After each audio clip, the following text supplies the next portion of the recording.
नमस्कार मित्रांनो, सर्वांचं स्वागत आहे आजच्या एका नवीन आणि इंटरेस्टिंग व्हिडिओमध्ये। मित्रांनो, आजच्या व्हिडिओमध्ये 3D इपॉक्सी फ्लोरिंग म्हणजे काय किंवा 3D इपॉक्सी फ्लोरिंग बसवण्यासाठी खर्च किती येऊ शकतो या सर्व प्रश्नांची उत्तरे या व्हिडिओमध्ये मिळणार आहे।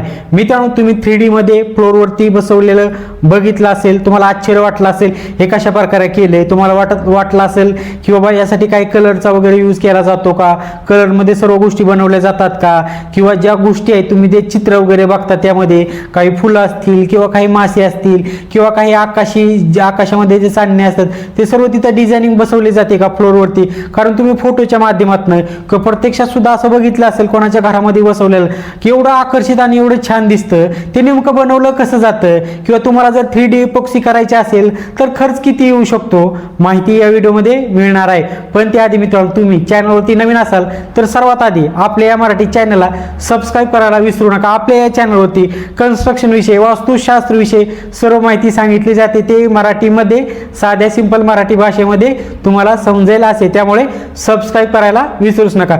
मित्रांनो, आपण काय करतो घरामध्ये फ्लोरवरती टाईल फरशी बसवतो किंवा ग्रेनाइट बसवतो, मार्बल बसवतो, पण आता सध्या एक ट्रेंड चालू आहे 3Dचा इपॉक्सीचा, आणि एकदम आकर्षित आणि एकदम छान दिसतं। तुम्हाला जो पाहिजे 3Dचा तुम्ही डिझाईन बनवून तिथे बसू शकता। आता तुमच्या मनामध्ये प्रश्न आला असेल हे नेमकं कशा प्रकारे केलं जातं, काही त्यात वस्तू वगैरे आणून त्यामध्ये बसवले जातात का फ्लोरवरती। समजा तुम्हाला फुलांचं काही डिझायनिंगचं जर खाली पाहिजे असेल टोटली म्हणजे नॅचरल सर्व तुम्हाला असं खरोखरच आहे फ्लोरवरती एक अशा प्रकारे फुलं किंवा मास असं तुम्हाला दिसणार आहे, असं 3D मध्ये बनवलं जातं। त्यामध्ये कोणत्याही वस्तूचा वापर टोटली केला जात नाही। काय केलं जातं, त्यासाठी एक प्रिंट बनवले जाते 3D मध्ये, एक प्रिंट बनवले जाते।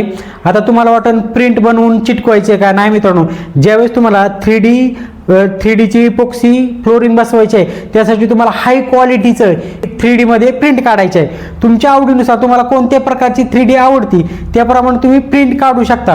प्रिंट काढल्यानंतर ना आता हे सर्व गोष्टी सांगणार कोण आहे तुम्हाला, ज्या 3D इपॉक्सीची जे कुशल कामगार असतात, जे बसवतात, ज्यांना अनुभव आहे। कारण नॉर्मल जे आपण टाईल फरशी बसवतात जे मिस्त्री असतात त्यांना या गोष्टींची आयडिया किंवा काही गोष्टी माहिती नाही, कारण आता सध्या नवीन या गोष्टी चालू आहेत मार्केटमध्ये आणि बऱ्याच ठिकाणी बसवले जात आहे। टाईल फरशी बसवतात त्या मिस्त्रीला जमतं का, अजिबात नाही, त्यासाठी वेगळी टीम आहे, त्यांना अनुभव आहे, त्यांनी बऱ्याच ठिकाणी बसवलेला आहे। कारण नवीन माणसाला या गोष्टी लगेच जमणार नाही, कारण आता सध्या मार्केटमध्ये हा ट्रेंड चालू आहे। काय करतात तुम्ही, ज्यावेळेस त्या कामगारांना भेटताल, जे टीम असतात त्यांना भेटताल, त्यावेळेस ते 3D मध्ये तुम्हाला हाय क्वालिटीचे एकदम प्रीमियम एकदम चांगल्या क्वालिटीची प्रिंट काढायची आहे। तुम्हाला जो आवडणार आहे त्या प्रकारची तुम्ही प्रिंट काढायची आहे। तुमची जी रूमची साईज आहे, हॉलमध्ये तुम्हाला बसवायची असेल किंवा बेडरूममध्ये किंवा टॉयलेट बाथरूममध्ये सुद्धा 3D मध्ये फ्लोरवरती तुम्ही डिझायनिंग बसवू शकता।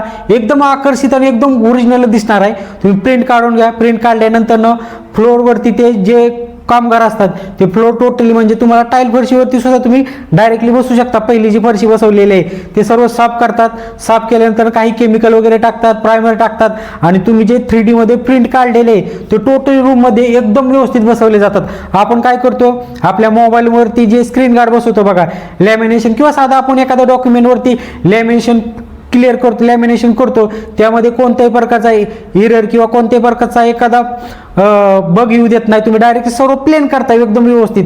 तशाच टाईप ती फ्लोरवरती एकदम फिट करतात, केमिकलमध्ये फिट करतात, प्रायमर वगैरे वापरला जातो आणि त्यानंतर इपॉक्सीची जो थर असतो, जो केमिकलचा थर असतो तो टोटल त्यावरती पसरला जातो रूममध्ये टोटली, आणि तो वगैरे निघत नाही, तुमच्या पायाने वगैरे घसरला सुद्धा जात नाही। एकदम छान असं फरशीसारखं बनवलं जातं आणि जो थराच्या जो आतमध्ये जो प्रिंट बसवलेला आहे ती प्रिंट तुम्हाला दिसणार आहे 3D मध्ये। तो तुम्हाला माहित आहे फोटो किती एकदम छान आणि आकर्षित दिसतात, तसे 3D मध्ये बसवतात।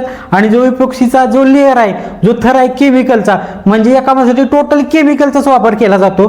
केमिकलनं टोटली सर्व रूम मध्ये बसवले जातात आणि नंतर त्यावरती तुम्ही गेल्यानंतर त्यामध्ये सर्व प्रिंट खाली तुम्हाला दिसणार आहे आणि तो थर जो वगैरे तो तुम्हाला काय दिसणार नाही, पायाला वगैरे तुम्हाला फरशी सारखं जाणवणार, फक्त बघताना तुम्हाला एवढं आकर्षित आणि 3D सारखं दिसणार आहे। मित्रांनो, अशा प्रकारे 3D इपॉक्सी बसवले जाते। आता तुमच्या मनामध्ये प्रश्न आला असेल की नेमका खर्च किती येऊ शकतो, नॉर्मल टाईल बसवण्यापेक्षा हा 3D इपॉक्सी तुम्ही फ्लोरिंग वरती बसवू शकता का। नॉर्मल मित्रांनो, टाईल फरशी बसवण्यासाठी जेवढा खर्च येतो तेवढा 3D इपॉक्सी बसवण्यासाठी खर्च येतो का, अजिबात नाही। भरपूर मित्रांनो जास्त जातो. आता टाईल फरशी बसवायला समजा उदाहरणासाठी एक रूममध्ये तुम्हाला 3Dचा इपॉक्सी बसवायचा आहे, 3Dचा इपॉक्सी फ्लोअरवरती बसवायचा आहे, तर 10 बाय 10च्या एका रूममध्ये म्हणजे 100 स्क्वेअर फूटच्या एका भिंती एका फ्लोअरसाठी किती खर्च येऊ शकतो? हा खर्च 30,000 रुपयापासून ते 50,000 रुपयापर्यंत जाऊ शकतो. कारण यामध्ये सुद्धा भरपूर वेगवेगळ्या क्वालिटी आहेत, वेगवेगळं 3Dचं प्रिंट वापरणार आहेत किंवा त्यासाठी केमिकल सुद्धा वेगवेगळं वापरलं जाणार आहे. त्या तुमच्या रिक्वायरमेंट प्रमाणे गोष्टी अवलंबून आहे. पण 10 बाय 10च्या एका रूमला 30,000 रुपयापासून ते 50,000 रुपयापर्यंत खर्च येऊ शकतो. आपलं टाईल फरशीपेक्षा सुद्धा खर्च हा जास्त जाणार आहे मित्रांनो. समजलं का? टाईल फरशीपेक्षा हा खर्च 3Dचा जो फ्लोअर बनवणार त्याचा खर्च जास्त जाणार आहे. समजलं मित्रांनो तुम्हाला 3D इपॉक्सी म्हणजे काय, खर्च किती येऊ शकतो? सर्व गोष्टी समजल्या असेल तर लाईक करायला आणि आपल्या या चॅनलला सबस्क्राईब करायला विसरू नका. धन्यवाद.